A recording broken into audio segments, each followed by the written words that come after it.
Make no mistakes, Carmageddon Max Damage is by no means a great game. It's not even a good game. In fact, I would go so far as to call it a bad game. In almost every video game category imaginable, you could point out each flaw within Carmageddon. Graphics? Terrible. Controls? Awful. Story? Ha! Gameplay?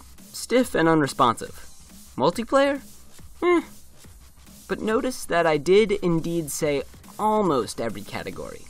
There is one category that Carmageddon actually made me pause and think, wait a second, is this actually kind of good? I asked myself, am I having fun while playing this?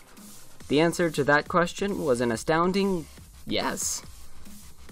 To understand this mixed response, you first must understand what Carmageddon is. Carmageddon is a car combat series that began in 1997. Think Mad Max or Twisted Metal, except not nearly as competent. It has a focus on being an ultra-violent civilian killer simulator. In this iteration of the series, there are 3 primary game modes. You can start a career, but that's a generous term, it's essentially just random missions over and over.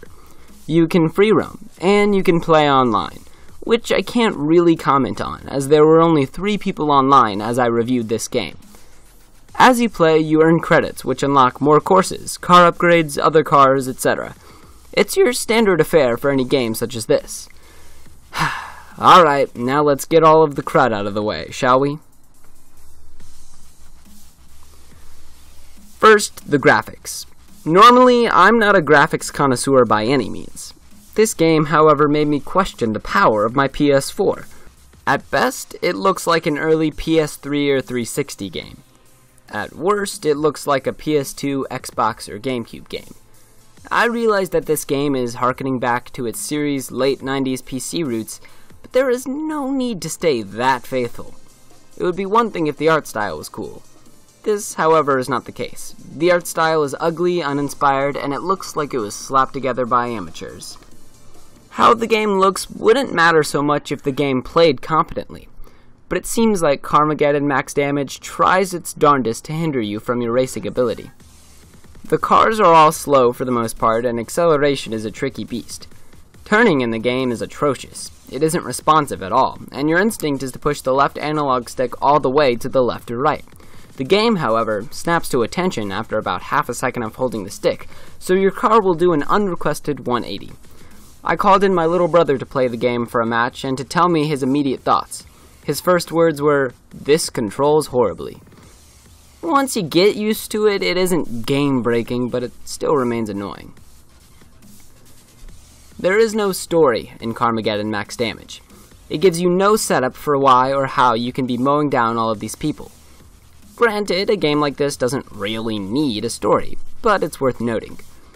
Ultimately, what this game boils down to is its classic mode. In this mode, you race other cars. But wait, no, you actually try to kill all of the other cars. Actually, scratch that, you try to kill all the civilians. Wait.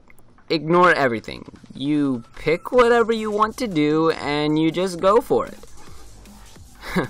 For me, this was borderline idiotic and genius. On one hand, who in their right mind would actually try to kill all of the civilians? It'd be much easier to do the other tasks. On the other hand, why the heck not try to kill all the civilians? This game kind of put me in a screw it, I'll try everything kind of mood. And that, I believe, is where I actually had fun in this game.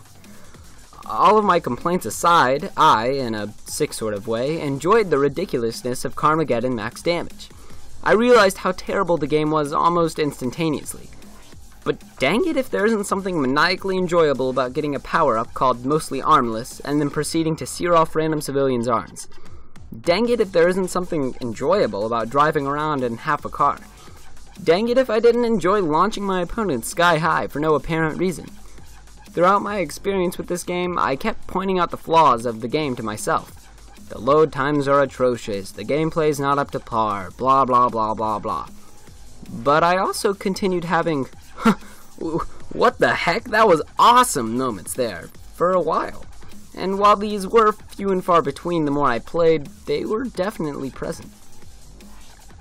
And therein lies my conundrum with this game. It is categorically, inherently, and objectively bad. But I kinda liked it. I don't understand it, and I tried to explain it as best I could in this review. Should you play Carmageddon Max Damage? No. Well, yes, if you're willing to burn $39.99. If this game was, say, $4.99, I'd tell everyone to buy it. It's cheap and quick fun, and it should be priced that way. Personally, I would wait for a hefty sale on it. Ultimately, you must know what you are getting with this game in order to enjoy Carmageddon Max Damage. It's a stupidly fun, poorly made game. Or, hell, I don't know, never play it for all I care. I really don't know what emotion I'm trying to convey right now. This game has me all sorts of confused.